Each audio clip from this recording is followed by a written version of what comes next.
Olivier Réautier, 16 janvier.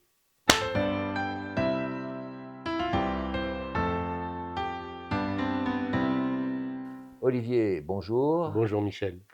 Alors, on est en train de démarrer une nouvelle série de vidéos sur la chaîne Là-haut TV, Oui. une série de portraits qui seront regroupés dans une playlist qui s'appellera Portraits montagnards. On commence par Olivier Briseville aujourd'hui, en ce début d'année, bien au chaud parce que dehors Mm. il fait encore un peu frisquet. Alors, normalement, dans cette série d'émissions, on commencerait par avoir une question posée par la dernière personne que j'ai rencontrée, qui ne te connaîtrait pas et qui te poserait une question. Mais comme on est à la première vidéo, Eh oui. ben, c'est moi qui vais poser la question et je vais demander, Olivier Briseville, qui es-tu? Ah. Euh, Question difficile. Oui, alors qui suis-je? Euh, Avant tout, je pense que je suis un passionné. Donc tout ce que j'essaye de faire, d'entreprendre, je le fais avec passion. Je suis musicien de formation et, euh, et puis voilà, j'ai découvert énormément de choses qui m'ont intéressé tout au long de ma vie jusqu'à maintenant et puis je m'y suis un peu engouffré. Donc je suis aussi lapidaire, je suis aussi fabricant d'instruments de musique, de corps des Alpes, toujours professeur de musique mais sous forme différente. Et puis voilà, musicien. Donc, on commence par musicien, puisque c'était la première vocation. Une vocation qui est arrivée comment, justement? Par mes parents, en fait, ma famille, toute ma famille est musicienne pratiquement. Et donc on a tous fait, aussi bien ma sœur, mon frère, ben, mes parents étaient professeurs de violon et de trombone au conservatoire de Manosque. Et donc j'ai vécu là-dedans toute ma jeunesse. Et à l'âge de 5 ans, j'ai commencé à faire du violon pendant 8 ans avec ma mère. Et ensuite, j'ai fait un peu de trombone, j'ai fait un peu de trompette, tout ça pour m'attirer vers un instrument qui pour moi est le plus beau, le plus merveilleux de tous, c'est le corps d'harmonie. Et voilà, j'ai fait ma formation là-dedans pour devenir professionnel. Donc, une formation pour devenir professionnel au conservatoire, lequel, s'il y en a quelques-uns en France. Oui, bah, j'ai commencé au conservatoire de Manosque, puisque c'était là où je vivais. Et puis après, je suis passé par le conservatoire de Montpellier, et puis le CNSM de Lyon. Et voilà, c'est déjà un joli parcours. Alors, quand on parle musique dès le plus jeune âge, euh, qu'est-ce qui fait qu'on a envie de continuer quand même? Parce que bon, on connaît certaines personnes qui ont mis leurs enfants à la musique très Oui, tout à tôt, et fait. puis le gamin, il n'avait plus envie de continuer. Mais Ouais. toi, tu as eu envie. Bah oui, alors je ne sais pas pourquoi en fait. Moi, je pense que j'étais doué et j'ai pas plus réfléchi que ça. C'est vrai qu'en parallèle, ma passion des minéraux et de la géologie était aussi très très très présente. Et pendant un moment, j'ai hésité à devenir soit géologue, soit musicien. Et puis finalement, j'ai suivi le chemin qui pour moi était le plus simple par le fait que j'avais des facilités pour ça, et ça a été la musique. Mais la géologie est toujours restée aussi en parallèle. Et alors, comment faire pour que ça dure? Je pense qu'il y a beaucoup de... Il y a beaucoup de... C'est beaucoup lié aux rencontres qu'on fait, c'est-à-dire les professeurs qu'on rencontre. Un professeur motivant, on ne se pose pas trop la question si on a envie ou pas envie, on participe à tout, et ça donne juste un mouvement qui fait qu'on rentre dedans, et après on arrive à... On ne se rend pas compte qu'on passe tout notre temps à faire de la musique, quoi. Et on choisit le corps d'harmonie parce qu'on l'a entendu ou pourquoi? Oui, l'anecdote, c'est que en fait, euh, mes parents jouaient dans un orchestre, un petit orchestre de chambre à Digne-les-Bains, un été, et il y avait un corniste qui était invité là pour un festival Mozart. Et il a joué l'intégrale des concertos de Mozart de corps à ce moment-là. Ce corniste, il s'appelait Jens McManama. Et c'était un grand, grand corniste qui est sur Paris et qui a travaillé beaucoup avec l'orchestre intercontemporain. Et, Et donc, à chaque fois qu'il y avait une pause, j'allais soit piquer son instrument, soit prendre l'instrument de Julien Armani, qui était donc le corniste qui était dans l'orchestre à ce moment-là. Et à un moment, Jens a dit mais Olivier, il faudrait qu'il fasse du corps, parce que pour moi, ça marchait tout seul, quoi. Je prenais l'instrument et j'arrivais à jouer avec facilité. Et à la rentrée suivante, au mois de septembre, j'étais inscrit chez Julien et Julien est devenu mon professeur. Et ça, c'est une chose que je tiens à vraiment expliquer, c'est que j'ai vu plein de professeurs tout le long de ma carrière et tout le long de mes études. Mais il y en a un qui m'a fait aimer la musique et qui m'a fait aimer le corps. C'est Julien. Et voilà, c'est une personne qui pour moi a toujours été une référence. Alors, plus tard, tu as donné des cours de musique. On a Hmm. des amis en commun Bah oui. qui, Même toi, tu as qui, suivi des cours. tout à fait, et qui ont trouvé que tu étais très exigeant, notamment sur le tempo, et en se demandant si, parce que bon, on parlera tout à l'heure du corps des Alpes où des fois il y a certaines souplesses de Oui, tempo qui sont accordées, ouais. mais qui avaient l'impression que tu avais avalé très, très tôt Un métronome. un métronome ou voire une horloge, quoi. Ouais. Bah, en musique, ce qu'on entend de la musique, c'est des mélodies en général. Mais quand on joue en ensemble, la chose la plus importante, à mon sens, hein, et puis c'est ce que j'essaye de transmettre, c'est que le plus important, c'est de jouer ensemble. Et pour jouer ensemble, il faut avoir une pulsation commune, un tempo, voilà. Et à partir de là, on peut construire tout le reste. L'expressivité de la musique vient, on pourrait dire après, on a des choses à raconter avec la musique, avec des mélodies, avec des notes de musique, on a des choses à raconter. Mais si chacun raconte dans son coin et parle dans tous les sens, on comprend rien à ce qui se dit. Alors que si tout est organisé et légèrement quand même euh, tout sur la même pulsation, bah, à ce moment-là, le discours devient compréhensible. Et je me suis laissé dire que tout petit, tu as été habitué à la fréquence de 60 Ah pulsations à la minute, non? oui, mais oui, parce qu'en fait on avait une horloge franc-comtoise à la maison et elle tournait tout le temps. Et donc en fait, la pulsation à 60, je sais pas, c'est ce qui me berçait le soir pour m'endormir.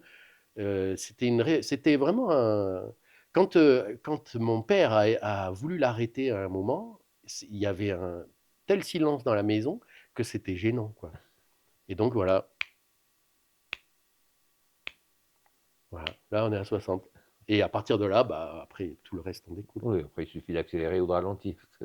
Alors la musique, une passion qui t'a conduit à voyager aussi, à aller à Ouais, l'étranger, puisque ouais. tu n'as pas joué que en France. Non, bien sûr que non. Et en fait, je me suis servi de toutes ces passions, moi, pour une autre passion qui est celle de voyager, effectivement. Donc j'ai eu l'occasion d'aller jouer, d'aller travailler dans un orchestre chez les Zoulous, en Afrique du Sud. Donc l'orchestre, c'était le KZNPO, c'est le KwaZulu Natal Philharmonic Orchestra. Et ça, c'était 4 ans merveilleux. Vraiment, c'était une période à la fois musicale, professionnelle, et puis c'était une découverte. Tous les jours, il y avait quelque chose de différent, c'était fantastique. C'était Ouais. ton premier emploi en orchestre Non, non, non, avant ça, j'étais à l'orchestre, à l'Opéra de Toulon, et puis j'ai beaucoup travaillé avec différents orchestres, comme l'orchestre d'Avignon, Marseille,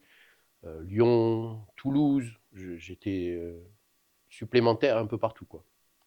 Alors, en Afrique du Sud, mis à part la musique, parce que bon, pas 24 heures sur 24, Ouais. il y avait d'autres choses à découvrir aussi. Eh oui, bien sûr. Oui, oui. Et en fait, l'idée de partir en Afrique du Sud, c'était surtout de se dire que j'étais pas loin de certains gisements minéraux qui m'intéressaient beaucoup et que j'aurais aimé voir de près, voire même fouiller dedans. Malheureusement, Durban, là où j'étais situé, était à 3 000 km de la Namibie, là où je voulais aller. En Namibie, il n'y avait pas d'orchestre symphonique. J'ai quand même réussi à trouver un petit orchestre, mais c'était pas symphonique. Et donc, voilà, j'ai pas pu y aller facilement. Donc à la fin de mon contrat à l'Orchestre symphonique d'Urban, ben, pris ma voiture et j'ai traversé l'Afrique pendant 6 mois pour faire tous les gisements de minéraux que j'avais envie de voir. Donc une voiture qui a terminé son périple un peu plus chargée qu'au Ouais, départ. ouais, 250 kilos de plus. Donc une collection qui a commencé, enfin qui n'a pas commencé, est-ce que je pense que tu avais commencé plus Ouais, tôt, elle quoi. avait déjà commencé, mais ça m'a vraiment enrichi à ce moment-là. Enrichi de, comment dire, de spécimens intéressants, et puis surtout de contacts et de gens que j'ai rencontrés là-bas. C'était fantastique de faire ça. Et j'essaye de le refaire dès que je peux. Là, récemment, je suis allé à Madagascar. C'est prévu d'aller au Vietnam. Enfin, il y a plein de voyages qui se tournent autour toujours des pierres et de la musique, parce que c'est toujours ça qui porte les deux, quoi. Et puis après, fin du contrat, retour en France, Mm. ça se passe comment? Eh, après 4 ans d'Afrique, retour en France, ça a été difficile. Ouais. Ça a été assez difficile moralement, c'était compliqué. Et encore, je suis revenu, c'était en 2003. On n'était pas dans la situation où la France se trouve actuellement, mais quand même, le retour a été assez violent, on va dire. De quelle façon? Euh, L'impression justement de plus avoir de liberté. Là-bas, Ah, j'avais vraiment l'impression de pouvoir faire tout ce que j'avais envie. C'est là-bas que j'ai appris à tailler les pierres, par exemple. Et les gens étaient accueillants, très ouverts à transmettre les choses, mais d'une façon très simple. Et le retour en France a été assez difficile dans ce sens où il fallait retomber dans un système beaucoup plus organisé, plus... fallait se soumettre à des règles beaucoup plus strictes pour pouvoir arriver à développer une chose. Eh bien, il fallait passer par un système administratif très lourd. Et voilà. euh, Mais après, on s'y fait, hein, ça, je veux dire, on est bien obligé, hein. mais un poste en orchestre ou tu es arrivé comme ça, les mains dans les poches? Ah non, alors je suis rentré, je suis rentré et ma sœur a eu la bonne idée de m'inscrire pour passer mes diplômes de professeur 3 semaines plus tard. Donc, bah, je suis retombé tout de suite dans la pratique. Il fallait que je me mette à jour sur les derniers textes pour passer les examens, tout ça. Et puis voilà, je les ai eus. À partir de là, j'ai trouvé un poste de prof dans la région de Toulouse, puisque je m'étais installé à Toulouse pour jouer avec l'Orchestre du Capitole là-bas. Et voilà, pendant 3 4 ans, j'ai bien roulé ma bosse là-bas. J'étais prof à Perpignan, j'étais prof dans le Tarn. euh, voilà. Donc là, on entre dans la période envie de partage d'une passion. Ouais, partage et transmission, ouais, ouais. C'est très important, moi, je trouve, de transmettre les choses dont on est passionné. Ouais. Et puis pas dans le sens de garder des secrets. Enfin, moi, ma manière de transmettre, c'est vraiment celle de tout donner, quoi. Il y a pas de secret. J'ai eu des expériences qui m'ont permis de découvrir des choses, aussi bien en musique que dans la taille des pierres, que un peu dans toutes sortes de choses. Ben, dès que je peux, je le transmets. Il n'y a pas de raison. Il y a quand même encore cet esprit assez marqué un peu partout où les gens veulent bien transmettre, mais pas tout à fait tout. Même en musique ou dans tout ce qui est artistique. Non, ça a changé ça maintenant. Mais il y a eu une époque, oui, c'était comme ça un peu quand même. Ouais. Oui, parce Je que, trouve. ouais. Ouais. Parce que de peur de se faire dépasser par ses élèves. Parce que si on transmet tout, eh ben, il y a des chances que si on reste par exemple dans la taille des pierres précieuses, eh bien, la personne qui va tout transmettre euh, peut garder en tête le risque que l'élève s'installe à 10 km de là et puis fasse la même chose. Et donc il y a une concurrence qui s'installe. Donc il y a des secrets qui sont gardés. Mais voilà, moi je suis pas, Parce c'est que, pas mon métier, donc en fait je suis plus dans le partage, vraiment. et parce que en musique, avoir un élève qui réussit une belle carrière, ça Mais peut être c'est, sympa mais aussi. c'est extraordinaire. Ouais. C'est même ce qui fait que aujourd'hui j'ai un peu quitté ce système-là de travailler au conservatoire à Briançon. J'ai arrêté tout ça Mais je suis très fier des quelques élèves que j'ai pu avoir pendant les 15 années où j'ai travaillé ici et qui sont devenus professionnels. Ouais. Alors justement, après avoir vagabondé un peu partout Oui, comme prof de musique ouais. en France, tu arrives à Briançon. Ouais, en Pourquoi? 2006. Ouais, en 2006 pour créer une classe de corps des Alpes. Le corps des Alpes a toujours été un instrument qui m'a suivi tout le temps. Euh, je crois que j'avais 15 ans quand j'ai commencé le corps d'harmonie à Manosque. Cette année-là, j'ai découvert le corps des Alpes à Briançon. Un groupe venait de se créer, les Briançonneurs. Et donc j'étais à l'origine aussi de cette création de groupe. Et, euh, et depuis, ben, c'est un instrument qui pour moi est tellement représentatif à la fois de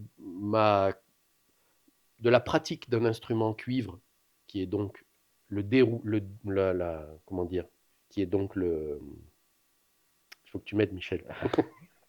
En fait, c'est un cuivre en bois, quoi. Ouais, voilà. Oh, si Alors on, attends, je vais y si on arriver à ça. résume. Je vais y arriver à ça. Oui, en fait, les cuivres sont les instruments modernes de ce que le corps des Alpes était avant.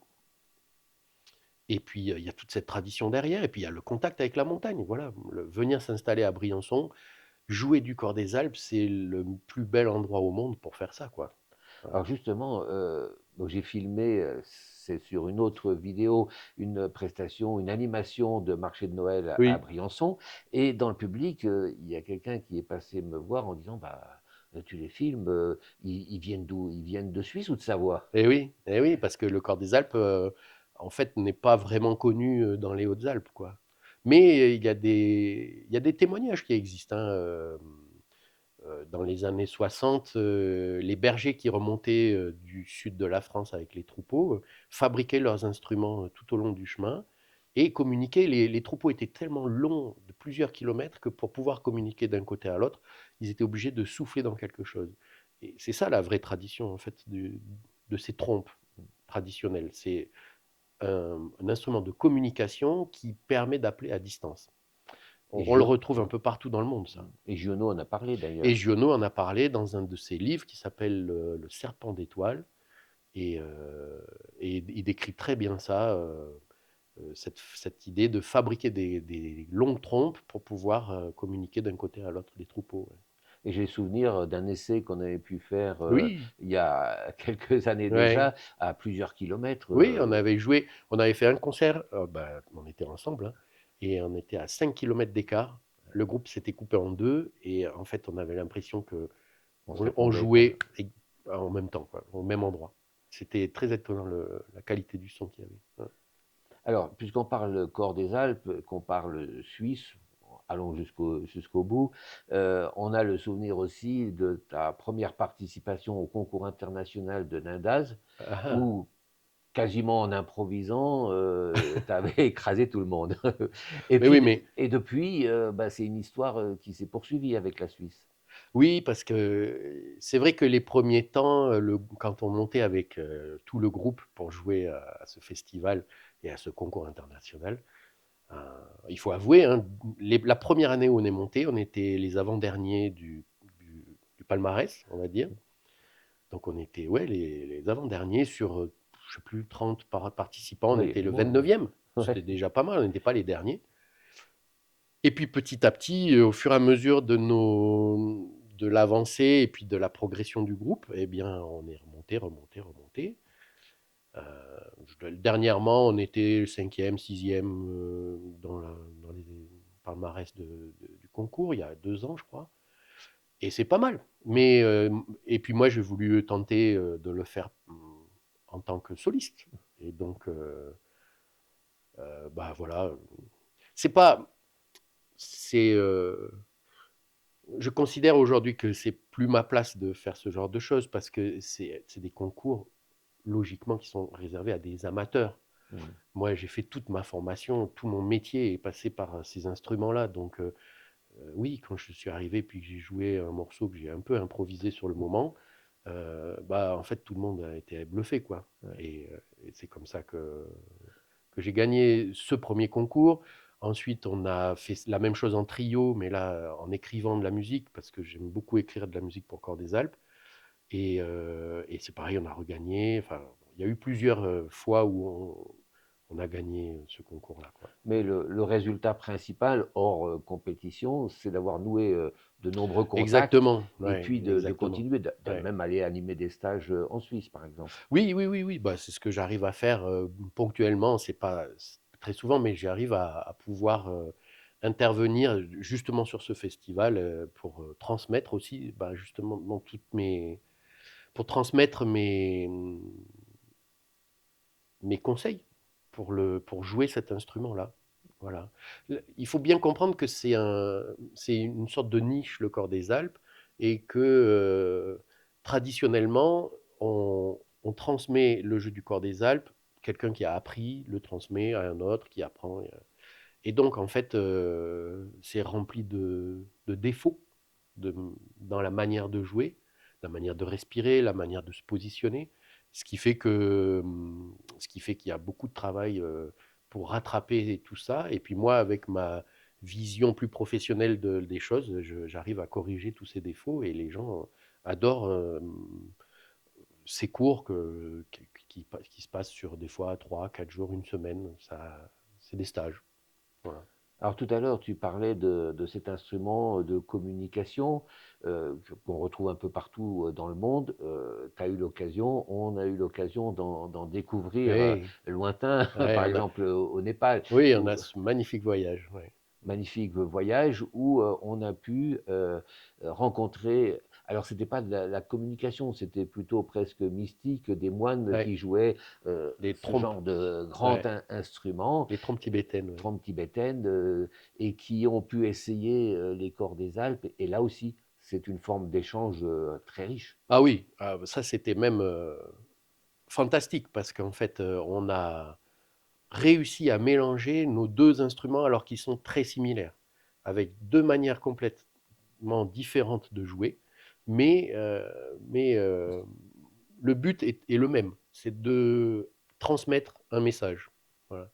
Les Tibétains utilisent ces trompes pour avertir de l'arrivée d'un grand personnage qui arrive au temple, ou bien pour accueillir le soleil Le le soleil. matin, le soir l'encourager à revenir le lendemain. Enfin voilà. Et finalement, nous on le fait avec le corps des Alpes, mais les bergers à l'époque communiquaient aussi avec les esprits de la montagne en leur demandant de rester bien calmes là-haut, dans leur montagne, dans le haut sommet. Et donc, il y avait toutes ces croyances et cette tradition aussi qui tournait autour de ça à l'époque, quoi. Oui, parce que la montagne n'était pas considérée de la même façon Mm. il y a seulement un siècle, quoi. Ah non, non, bah oui, à l'époque, même 18e, les plus anciens témoignages de corps des Alpes remontent au XVIIe siècle. Mais au XVIIIe, on sait que les bergers ne montaient pas vraiment dans la haute montagne par peur des esprits qui pouvaient y habiter. Et donc, ben, jouer quatre notes de musique pour les apaiser, c'était une bonne manière de faire. Alors, toi, aujourd'hui, ton rapport à la montagne, Euh, Réellement, mon rapport à la montagne, c'est le plaisir d'habiter ici, de faire de la musique dans ces sommets. Je suis pas un grand skieur. Euh, J'aime beaucoup parcourir voilà, les vallées, les sommets, mais c'est surtout pour essayer le corps des Alpes, plus, pour trouver des endroits où ça résonne bien, jouer avec les échos, et puis observer, et puis chercher des cristaux, et puis voilà, faire un peu. donc C'est un plus, terrain de jeu qui est encore vierge, on va dire, par endroit. Bien sûr qu'il y a les réserves, il y a tout ça, mais par endroit, on a encore un sentiment de vraie liberté quand on se promène en montagne. Ouais. mais plus contemplatif donc que sportif. Oui, ça se voit, non? Alors justement, la montagne, les cailloux, c'est très lié. Mm. On ne peut pas en ramasser partout, mais Non. partout où on peut en ramasser, t'es passé. Je parle dans Oui, notre région, hein. j'ai essayé de découvrir des endroits intéressants, ouais. Ouais, bon, depuis quelque temps, je le fais moins, mais c'est vrai que quand j'étais plus jeune, oui, je parcourais beaucoup la montagne pour essayer de trouver soit des cristaux, soit des fossiles. Hein. C'était moi, je suis originaire de Manosque, donc là-bas, il y a une géologie sédimentaire, on va dire, qui est très intéressante avec des tas de fossiles, quoi. Alors c'est vrai que quand on parle cristaux, on pense cristallier, on passe plutôt au massif du Mont Blanc, Ouais, mais par ici, il y a des richesses aussi en bien géologie. sûr, ouais, bien sûr, oui, il y en a beaucoup, hein, et des richesses qui sont là depuis très longtemps, parce que qui sont connues depuis très longtemps, euh, comme à Saint-André-d'Embrun, où il y avait des cristallières qui étaient exploitées au XVIIIe siècle pour alimenter à Briançon une taillerie qui s'appelait la Taillerie Royale de Cristal de Roche, qui était créée et gérée par Antoine Carmoran, et qui a été la plus grosse taillerie de France, et qui est tombée totalement dans l'oubli. Totalement. Quand on parle de l'art de tailler des pierres en France, on pense tout de suite au Jura, Mm. avec toutes ces personnes qui, l'hiver, travaillaient dans leur maison pour alimenter la technologie suisse enfin, les bijouteries et tout ça qui se développait à cette époque-là. Mais en fait, on oublie totalement qu'à Briançon, la taillerie royale de Cristal de Roche était la plus grosse entreprise qui faisait ça. Il y avait jusqu'à 40 employés. Et, euh, et Kermoran, qui était originaire de Briançon, tenait à tout prix à ce que ce soit développé à Briançon. Et on trouve encore des pièces prestigieuses dans différents endroits. Oui, ouais, c'est assez compliqué à C'est compliqué. trouver et à identifier, mais effectivement, on arrive encore à trouver quelques belles pièces. Et surtout, donc juste après la Révolution française, en 1793-14, ben, la taillerie de Briançon a fait faillite, puisqu'il n'y avait plus de commandes par rapport à ça, pour plein de raisons économiques, bien sûr. Puis, bien sûr, ben, la Révolution était passée par là, les têtes couronnées et Oui. Il restait les... plus de lustre. Voilà, il n'y avait plus trop de demandes par rapport à ça. Mais, mais Kermoran est donc parti en Italie, à Turin, où il est mort. Et il est parti avec, paraît-il, une de ses plus belles pièces qu'il aurait fabriquées, mais qui n'a jamais été payée. Et c'est ce qui l'a ruiné. C'est un lustre. Et donc, je suis à la recherche de ce lustre. Donc on passe un appel à nos amis Ouais, ouais, italiens ça s'ils ont pourrait. des Ouais, traces. ouais, ouais. Alors, il y a peut-être un petit côté paradoxal d'aimer la nature sauvage et en même temps de tailler des pierres, de les façonner à l'image humaine. Alors, paradoxal, oui et non. Moi, ça reste une passion que je transmets à travers l'atelier que j'ai créé ici pour apprendre aux gens à tailler. Mais euh, cette passion, je l'applique que sur des cristaux qui naturellement ont déjà été soit cassés, soit abîmés, soit voilà. Et donc, quand je trouve des beaux cristaux, je ne vais pas les détruire moi pour les transformer. C'est pas très intelligent de ma part, je trouve.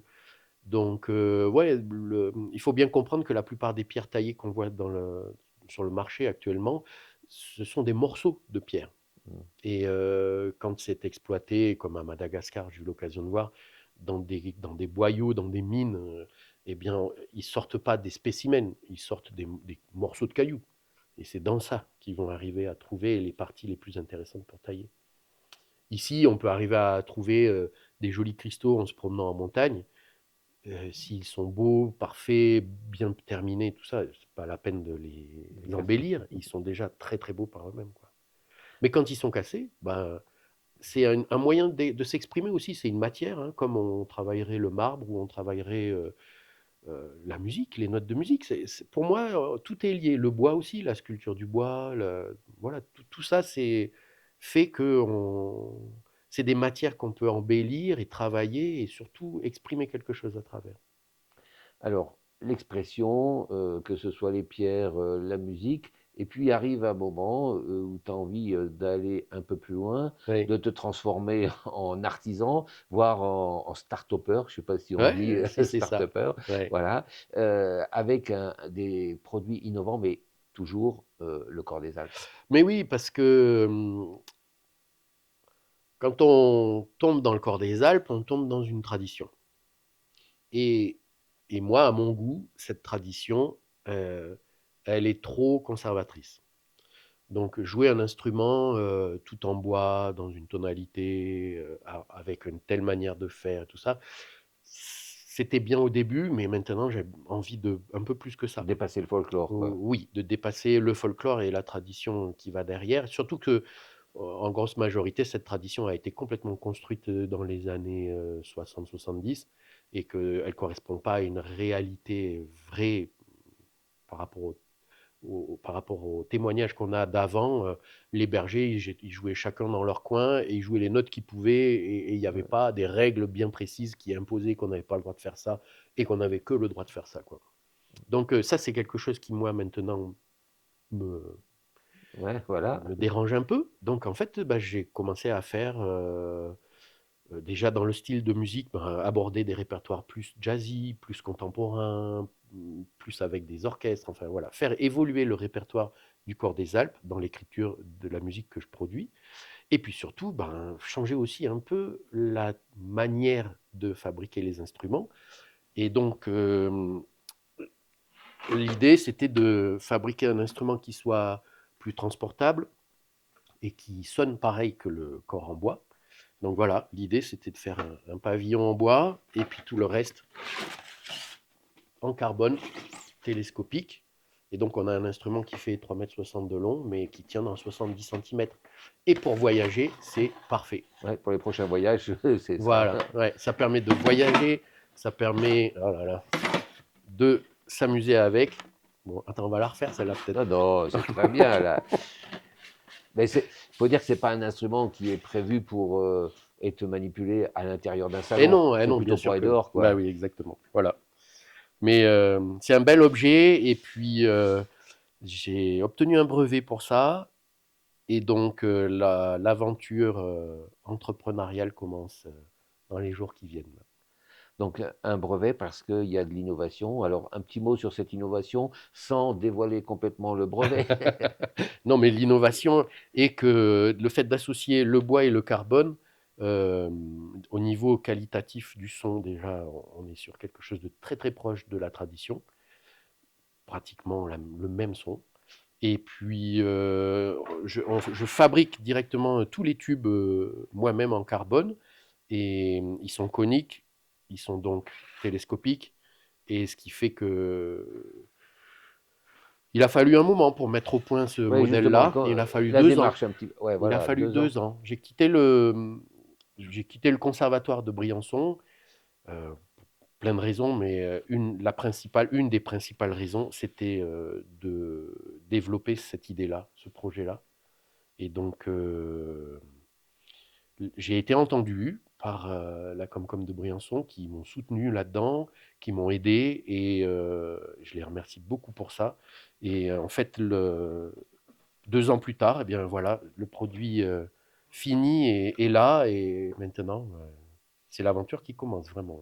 Oui, parce qu'avant c'était la recherche. Alors justement, qu'est-ce qu'il y a eu comme obstacle pour mettre au point un instrument comme ça? Eh Parce que bien, finalement, ça paraît simple. un des gros obstacles, justement, c'est ce qu'on disait tout à l'heure hein, au début de notre discussion, c'est que j'ai contacté des gens qui fabriquaient déjà des tubes en carbone télescopique comme ça, et, mais qui le fabriquaient pour un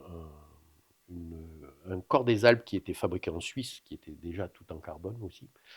Et en fait, ils n'ont pas voulu me transmettre leur manière de faire. C'était très compliqué de découvrir comment travailler le carbone pour faire des tubes coniques, télescopiques. Voilà. Et donc, ça a été une des choses assez compliquées à mettre au point. J'ai testé des tas de manières différentes de travailler le carbone. Et c'est c'est une matière qui est pas très agréable à travailler parce que c'est des fibres qui s'imprègnent beaucoup dans la peau et c'est assez désagréable. Et donc, il a fallu arriver à une façon de faire où il y ait peu de déchets et puis qui reste quand même une manière de fabriquer qui reste assez rapide et intéressante. Et il a fallu 2 ans pour arriver à trouver ça, quoi. Et puis ensuite, eh bien, travailler le bois. Moi, je n'avais jamais travaillé le bois. Je trouve que euh, travailler le bois se rapproche énormément de travailler la pierre, hein, c'est ce qu'on disait, hein, c'est une matière et à partir de là, on la sculpte. Sauf qu'elle est Et plus ça, vivante peut-être que la pierre. elle est plus. réactive, Ouais.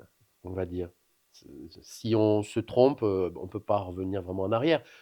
Tu me diras, avec la pierre, on ne peut pas non plus, mais on peut toujours réadapter les choses. Mm. Là, les premiers temps, il a fallu jeter pas mal de morceaux de bois parce que ça fonctionnait pas ce que je voulais faire. Et puis voilà, il a fallu fabriquer des outils. Et là encore, j'ai eu de l'aide aussi parce que, par exemple, il y avait un fabricant de corps des Alpes à Briançon qui s'appelle Alain Prouvé et qui a été quand même aussi une personne de ressources euh, pour m'aider à développer ça, quoi. Pour arriver à fabriquer le pavillon en bois, c'était quand même technologiquement c'est assez compliqué. Et, euh, et donc j'ai bien eu de l'aide de certains fabricants et puis bien sûr de Alain Prouvé qui est lui fabricant de corps des Alpes à Briançon et qui était notre fournisseur officiel à l'époque au début du groupe de corps des Alpes, quoi. Voilà, des Briançonneurs. Et Alain, lui, m'a vraiment aidé au niveau, déjà, comprendre le bois, me fournir du bois aussi.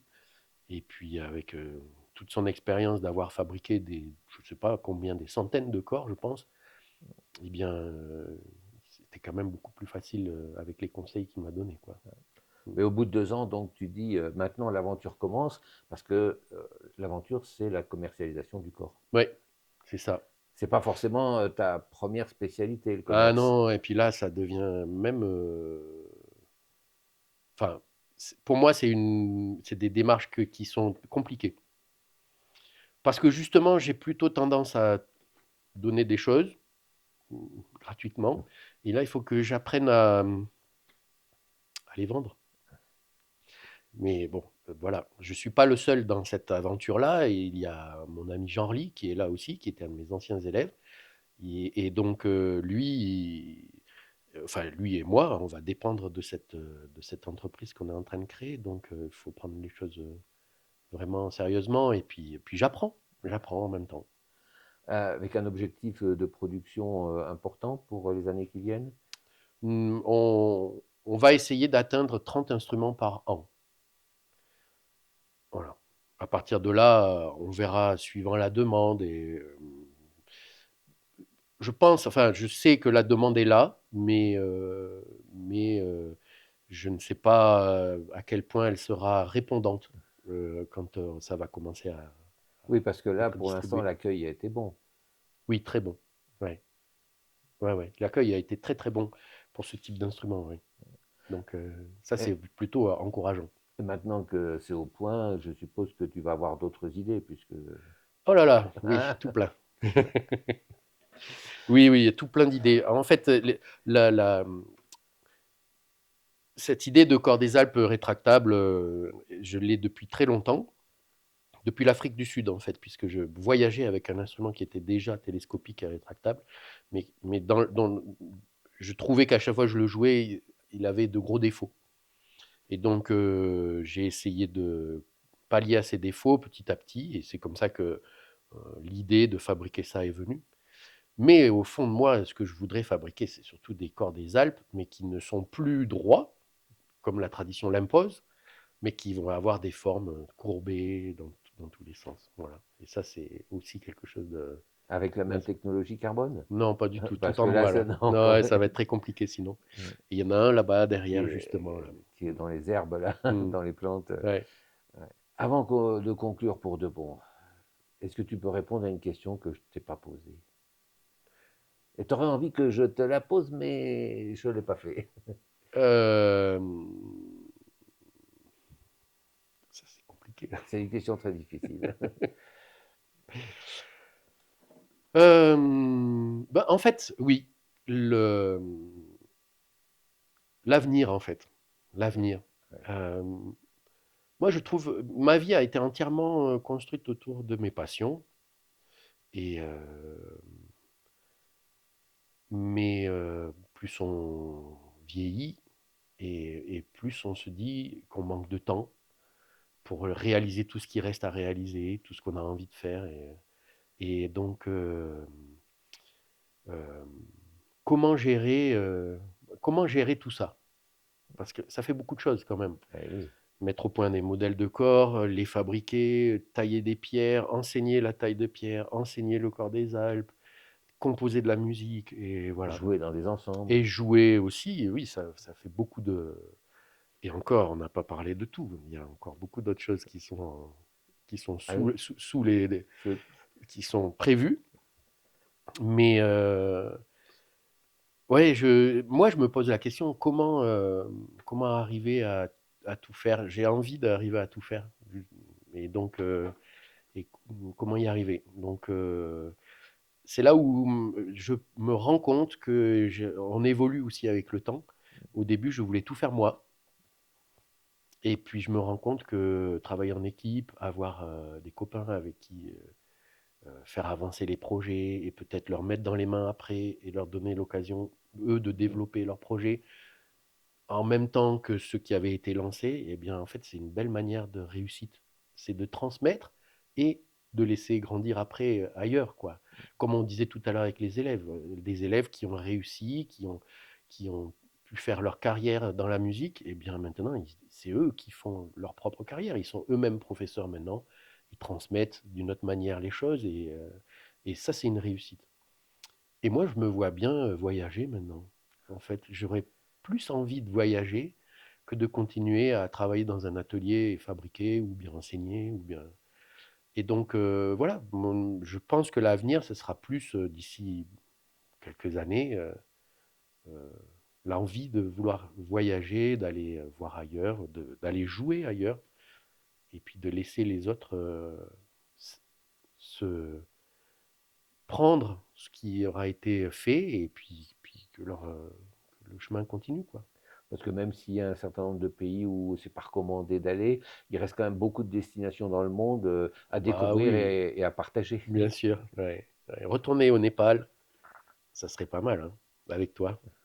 Quand Et on veut. puis, bah oui. Et donc, voilà, tout ça, c'est vraiment des. C'est une question qui revient assez régulièrement, là. Ouais. Ouais. Comment faire pour ménager tout ça en même temps? Oui, parce qu'avec l'âge, on pourrait avoir tendance soit à faire des choix, soit à vouloir tout faire vite. Ouais, non, mais Mais non, en c'est. fait, moi, je crois que j'ai trouvé une solution, vraiment. Cette solution, c'est de mettre des gens dans le coup, bien les choisir quand même, parce qu'on ne peut pas faire ça avec n'importe qui, et que ces personnes-là euh, s'approprient cette technologie-là et puis continuent à développer derrière. Et ça me ferait vraiment plaisir de savoir que ça continue comme ça. Hein. Comme les gens que j'ai rencontrés qui m'ont donné tous leurs conseils par rapport à la fabrication. Eh ben, en fait, ils ont transmis quelque chose qui s'est transformé et qui a évolué et qui va en continuer encore. Et ça, c'est bien. Alors, cette fois, pour conclure pour de bon, dans la prochaine vidéo, je converserai avec quelqu'un, je ne Oui. sais pas encore exactement qui. Est-ce que tu aurais une question à poser à cette personne inconnue de toi pour l'instant? Oui, alors ma question, ça serait quelle place tient la musique dans votre vie? Voilà. Eh ben, je crois qu'on va rester sur ces paroles, sur cette question, et on verra qui sera appelé à y répondre Ah, dans très la bien. prochaine vidéo. Bon, Merci merci Olivier. Michel.